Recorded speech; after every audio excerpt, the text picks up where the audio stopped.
Welcome to Tales and Travel Adventures. Let's visit Florida. Hello, my name is Mary Beth Reidner. I am a retired librarian. In 2008, I developed a program called Tales and Travel. This is the 10th in a series of programs adapting Tales and Travel for online use by groups or individuals. There are two ways to use this program. First, you can just listen and follow along as I read the narrative that accompanies each slide. Or you or your partner can turn down the volume and use the controls to pause each screen so that you can read the narrative out loud yourself. You might also want to talk with your partner about what you are seeing or about any memories that come to mind. Florida is a peninsula in the southeastern portion of the United States. Our trip will take us south along the Atlantic coast and then north again along the coast of the Gulf of Mexico. First, we're going to Disney World. Located near Orlando, the Disney World Resort is made up of 4 theme parks, 2 water parks, and many hotels. Today, we are going to explore the Epcot Center theme park, which opened in 1982. The iconic white geodesic dome is called Spaceship Earth, but it still has Mickey Mouse's magic touch. Walt Disney wanted the park to be an experimental prototype community of tomorrow, or Epcot. The park is divided into 2 main areas, Tomorrowland and World Showcase. Here in Tomorrowland, you can see glass pyramid buildings and part of the monorail train system. In the World Showcase area, you can hear traditional drummers perform at the base of a Japanese pagoda. Or maybe you would prefer to lift a few steins of beer at the Biergarten restaurant, which is always celebrating Oktoberfest in the Germany pavilion. Children will enjoy meeting famous characters from Disney movies. I believe that this is the Beast from Beauty and the Beast. He does not appear to frighten the kids. We will now head over to Disney's Hollywood Studios, which used to be called Disney MGM Studios from 1989 to 2008. At the time these pictures were taken in 2007, we could pretend to be a fly on the wall when the movie Indiana Jones was filmed and see how all the magic was created.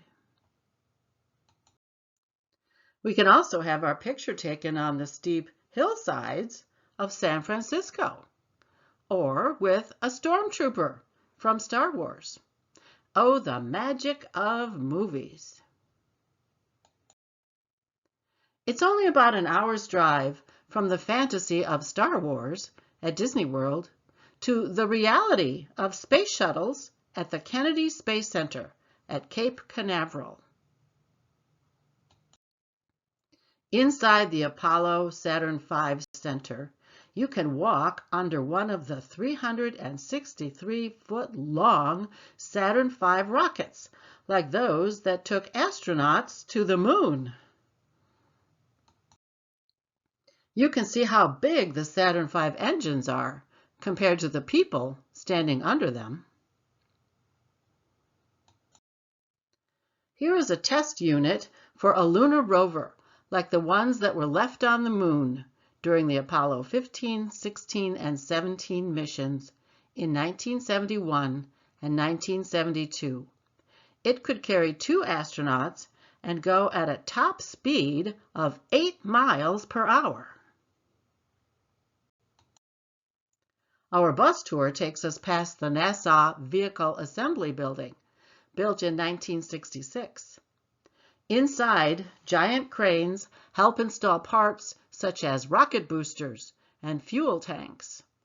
It takes 45 minutes to open the doors, which are 456 feet high. How exciting it is to get a glimpse of the launch pad in the distance. Heading south on Highway 95, let's stop near Fort Pierce for a boat tour on the Intracoastal Waterway. The boat operators have to take special care not to collide with manatees, also known as sea cows. Manatees are attracted to these shallow waters and usually swim at a leisurely pace of 5 miles per hour. We also need to keep our eyes peeled for dolphins. Many shorebirds can be found among the islands dotting the waterway.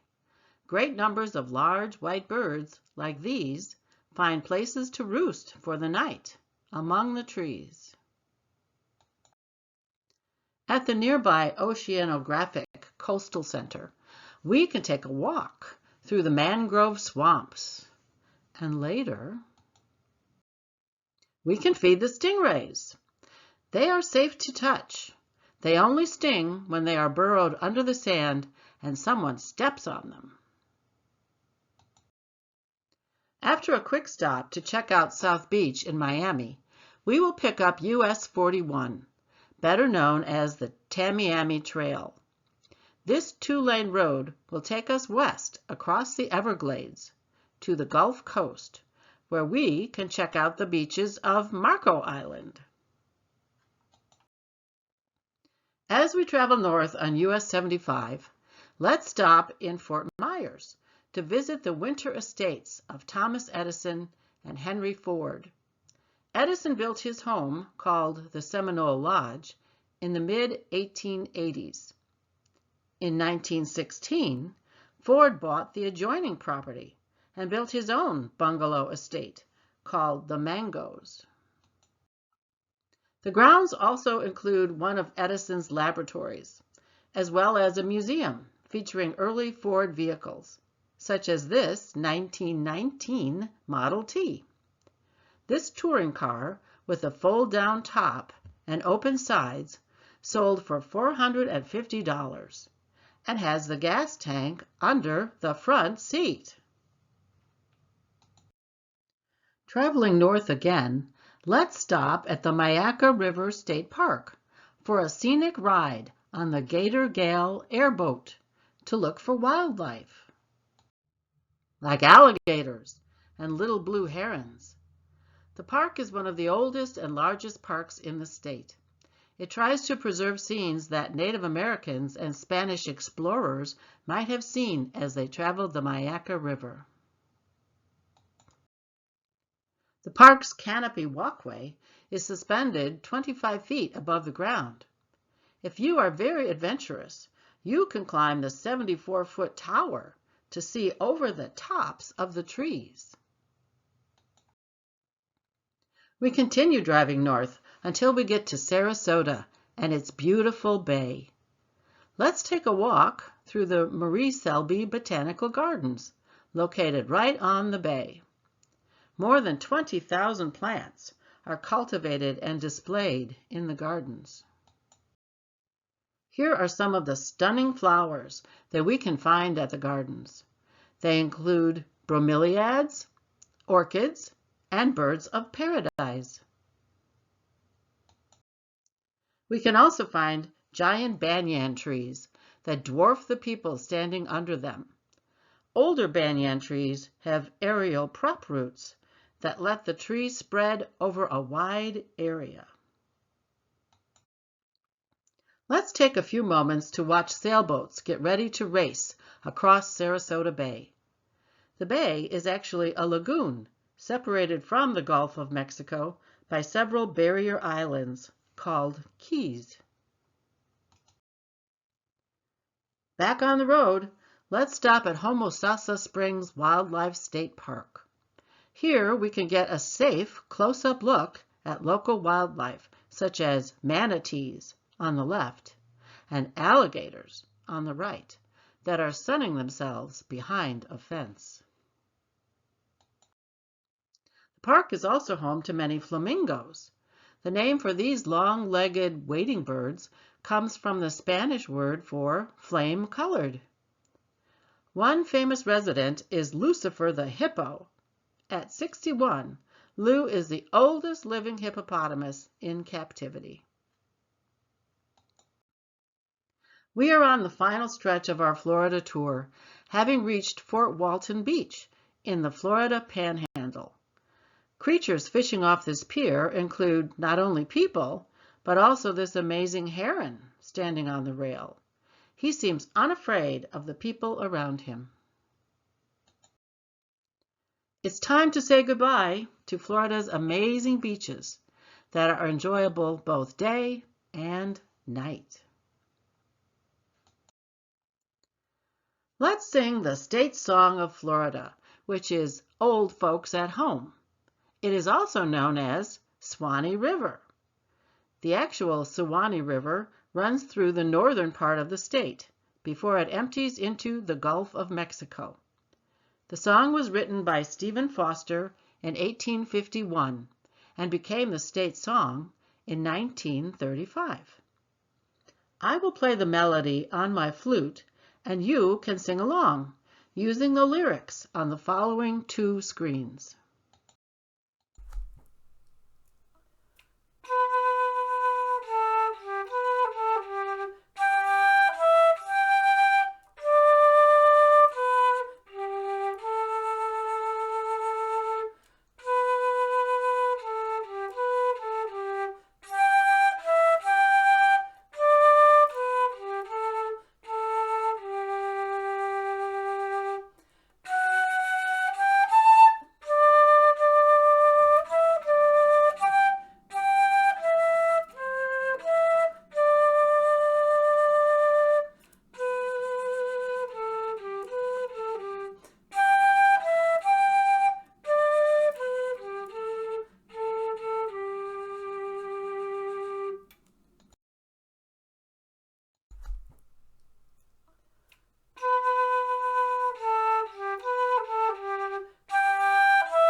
You sounded great.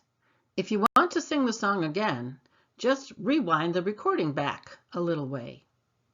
If you are using this program with someone else, the next screen will make some suggestions for starting a conversation about Florida.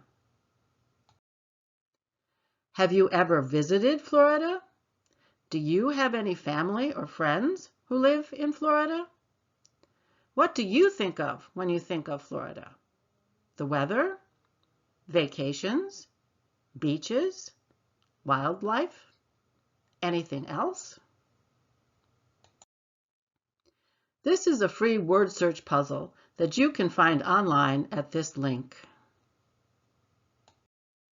If you are artistically inclined, you might enjoy finding free coloring pages online. Try doing a Google search with terms such as Free Coloring Pages Florida. Then copy and paste an image into a word processing document and print it. Thank you for visiting Florida with me. If you have any questions or comments, please feel free to contact me at this email address. I would also appreciate it if you would take a moment to fill out a brief survey about the value of this program. Finally, this work can be freely used by anyone under this Creative Commons license. Thanks again for joining me, and have a wonderful day.